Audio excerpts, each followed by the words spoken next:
qu'il est bon de prier dans la présence du Seigneur. Amen. Il est bon de se placer dans les mains du Seigneur de tout notre cœur. Nous sommes là pour cela. Nous sommes réunis pourquoi? Parce que nous trouvons un sûr abri, un refuge auprès de Dieu. Ceux qui ont beaucoup de problèmes devraient être tous ici pour rechercher justement le secours de Dieu. Ah, quelle bénédiction nous avons quand nous recherchons la présence de Dieu. Le problème ne vient pas du Seigneur, le problème vient de ce que le monde, justement, s'est éloigné de la parole de Dieu, entraînant les plus faibles vers la destruction. Mais la parole de Dieu dit que Jésus-Christ est venu dans ce monde afin de nous arracher aux ténèbres, afin de nous arracher à la puissance des ténèbres. Et Dieu nous aime, et Dieu a vu notre état, et c'est pour cela qu'il a envoyé Jésus-Christ, son Fils, dans ce monde, pour nous sauver. Nous parlons du salut, nous parlons de ce que Dieu a fait en Jésus-Christ. Mais le salut, c'est justement d'être venu dans un endroit dangereux, parce que nous sommes dans un endroit dangereux. Nous sommes sur la terre, nous sommes environnés par la mort, alors que dans le royaume de Dieu, nous sommes environnés par la vie. Amen. Nous sommes environnés par la vie. Et la parole vient dans nos cœurs pour nous sauver de ce monde, de cette génération qui est égarée, la génération dans laquelle nous vivons est une génération qui ne connaît pas la parole de Dieu. Mais c'est nous, enfants de Dieu, qui devons montrer et annoncer les merveilles de Dieu, l'amour de Dieu, la paix que Dieu peut donner, même dans toute situation. Alors, ceux qui démissionnent, ceux qui ne se trouvent pas dans la maison de Dieu alors que les problèmes les surmontent, les problèmes les effraient, les problèmes les éloignent de Dieu, bien sûr, nous savons que la parole de Dieu, elle est vivante, elle est efficace. Amen. C'est ce que nous allons voir dans Hébreux 4, 12, et aussi nous allons voir le verset 13.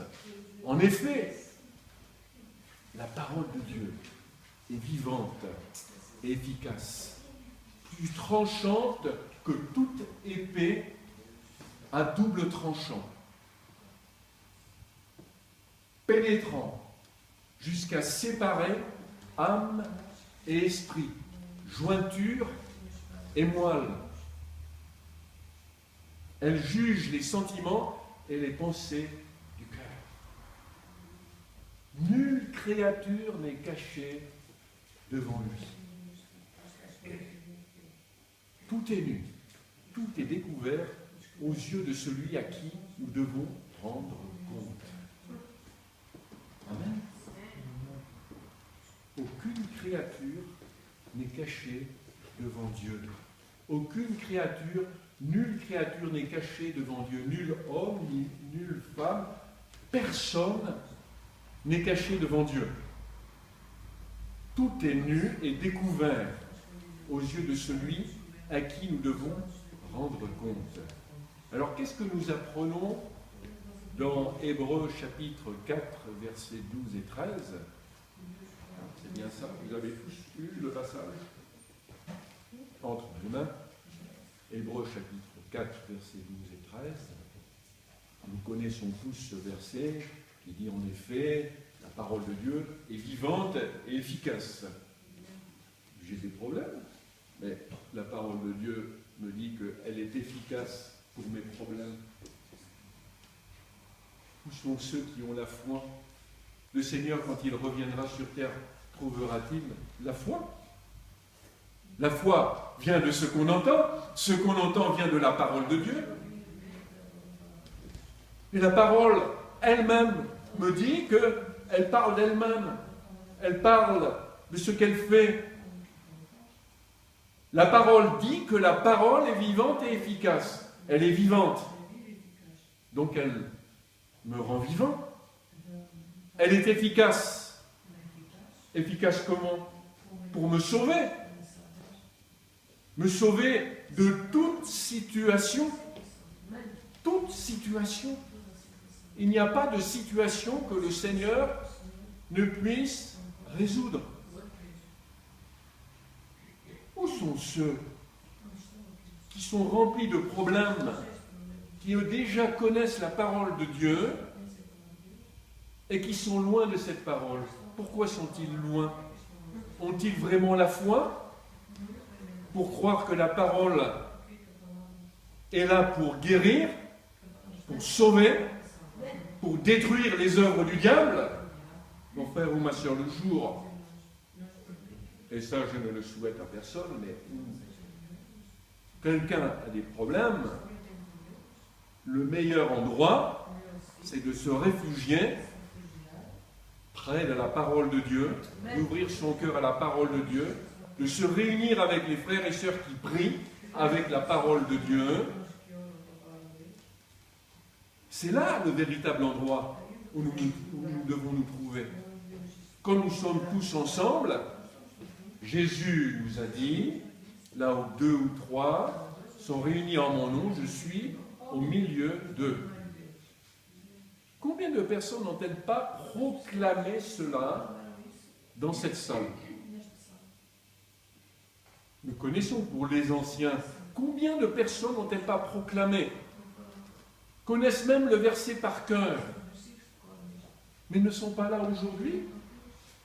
C'est ce que disait notre sœur tout à l'heure. Pendant le chant, nous chantons. Mais quand nous sommes sur un lit d'hôpital, croyons-nous vraiment la parole de Dieu? Quand l'épreuve est là, croyons-nous vraiment que la parole de Dieu est vivante et efficace? C'est une question que je pose à vous tous. C'est pour cela que Dieu nous demande d'avoir la foi. Ça, c'est la foi. J'ai foi dans la parole de Dieu qui est mon secours dans la détresse. Ceux du dehors ne peuvent pas avoir ce secours, mais ils peuvent entendre parler au sujet de ce secours par notre témoignage. Si quelqu'un est dans la détresse, si quelqu'un est dans la maladie, nous pouvons très bien annoncer, parce que nous avons foi, que la parole de Dieu est vivante et efficace. Nous leur annonçons Jésus-Christ, nous leur annonçons que Jésus guérit, nous leur annonçons que Jésus délivre, nous leur annonçons que Jésus est vivant, il est ressuscité. Merci Seigneur, nous avons toutes les meilleures armes, nous avons toutes les meilleures informations, les meilleures instructions que le monde ne peut avoir. Le monde est dans la détresse, mais le chrétien, l'enfant de Dieu, a une assurance parfaite dans le Seigneur, quelle que soit la situation qu'il vit. Mais non seulement cela, il est capable de surmonter toute difficulté dans n'importe quelle bataille et d'encourager ceux qui sont derrière. Que le Seigneur nous aide donc à prendre vraiment cette conscience que sa parole est vivante et efficace. La parole est vivante parce que Jésus est ressuscité. Amen. Si Jésus n'était pas ressuscité, la parole que nous ouvrons serait comme n'importe quel livre. N'importe quel livre, n'importe quel roman, n'importe quel livre religieux. Mais c'est parce que Jésus est ressuscité que quand on ouvre ce livre devient vivant. S'il est fermé, il n'est pas vivant. S'il est ouvert et que nous le lisons, la parole est vivante. Il y a une connexion entre la parole et notre vie personnelle. Nous découvrons personnellement Jésus-Christ comme notre Sauveur, mais aussi notre Seigneur, celui devant lequel tout genou fléchira, toute langue confessera que Jésus-Christ est Seigneur. Et c'est pour cela que nous plions déjà le genou devant Dieu. Nous confessons de notre bouche que Jésus-Christ est Seigneur. Et nous nous soumettons à sa seigneurie. Il n'est pas seulement sauveur, il est aussi roi, roi des rois. Il est Seigneur. Et ce que nous devons à un roi, c'est l'obéissance et la soumission. Mais nous n'avons pas n'importe quel roi. Ceux qui vivaient sous des rois, autrefois, étaient dans la crainte et la peur, car certains rois étaient cruels. Nous connaissons le cas de certains rois qui n'hésitaient pas à mettre à mort ceux qui ne leur obéissaient pas. Mais Jésus n'est pas comme cela.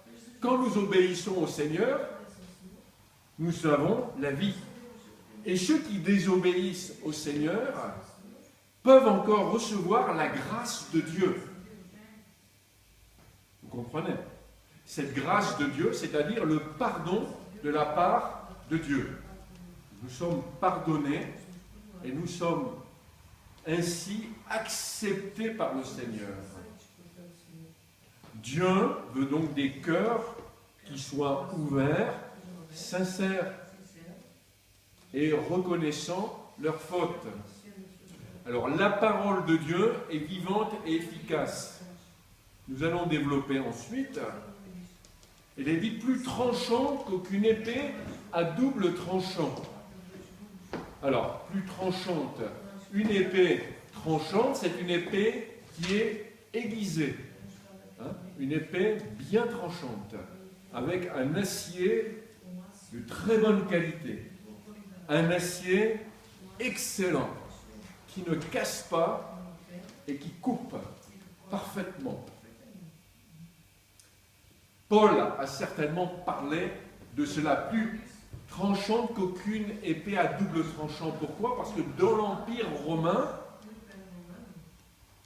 cet empire